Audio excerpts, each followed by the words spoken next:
একাদশ শ্রেণীতে ভর্তির জন্য যে কোনো ব্রাউজিংয়ে আমরা গিয়ে 11classadmission.gov.pt ওয়েবসাইটটিতে পরে একাদশ শ্রেণীতে ভর্তির যে সিস্টেমটা দেখাবে। এখানে যেহেতু আমাদের অ্যাকাউন্ট নেই, সেই জন্য অ্যাকাউন্ট তৈরি করার জন্য আমাদের সাইন আপে ক্লিক করব। আমরা সাইন আপে চলে যাব। সাইন আপে যাওয়ার পরে এখানে আমাদের যে তথ্যগুলো চাবে সেই তথ্যগুলো আমাদেরকে দিব।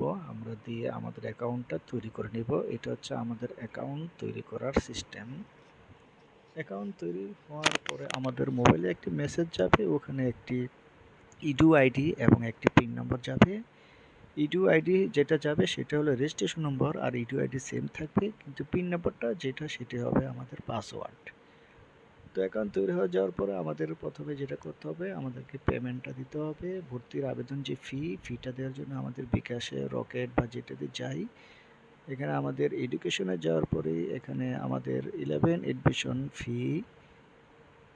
ক্লাস এডমিশন ফি ক্লিক করলে এখানে আমাদের যে তথ্যগুলো রোল, রেজি এবং মোবাইল নম্বর, যে মোবাইল নম্বরটি রেজিস্ট্রেশন করার সময় দিয়েছি সেটি দিব।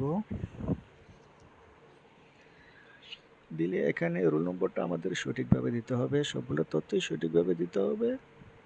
এখানে আমরা যার আবেদনটা করতেছি এখানে এখানে তার নামটি দেখাবে। যদি নামটি দেখেন ঠিক আছে, তাহলে বুঝবেন যে আপনার তথ্য দেওয়াও ঠিক আছে, ইনপুট করাও ঠিক আছে। তো যে মোবাইল নম্বরটি রেজিস্ট্রেশন করার সময় দিয়েছি সেটি দিলাম।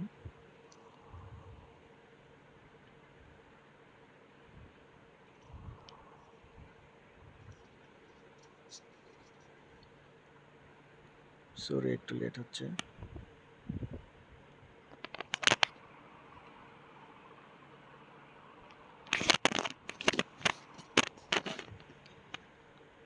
নেক্সটে ক্লিক করলে এখানে নাম, এই যে রায়ন শরীফের আবেদন করতেছি তার নাম এখানে দেখাচ্ছে। 220 টাকা ফি সহ হয়তো 223-24 টাকা কাটবে, 24 টাকা যাই হোক কেটেছে। এখানে আমি আমার লগ ইন করবো, আইডিটি প্রোফাইল লগ ইন করলাম। ওই যে পাসওয়ার্ড যেটা পিন মোবাইলে মেসেজ গেছে সেটাই। আমার ট্রানজ্যাকশনটা আমি দেখে নেব, আমি যে টাকা পেড করেছি সেই পেমেন্ট সিস্টেম ট্রানজ্যাকশনটা এখানে দেখাচ্ছে। আমি আবেদন করার জন্য এবার আবেদন করুন ক্লিক করব। আবেদন করুন ক্লিক করে এখানে বোর্ড ঢাকা, আমি এখানে জেলা দেবো, আমি যে জেলার ভর্তি হতে চাই। এখানে ঢাকা মহানগরের ভিতরে যতগুলো থানা আছে ওই থানাতে আমার যে কলেজগুলো পছন্দ হবে সেগুলো আমি এক একটা করে ক্লিক করে এখানে আমি গ্রুপ দেখে প্লাসে ক্লিক করব। প্লাসে ক্লিক করলে এখানে আমার কলেজগুলো অ্যাড হবে। আমি মোহাম্মদপুর, গুলশান, শেরেবাংলা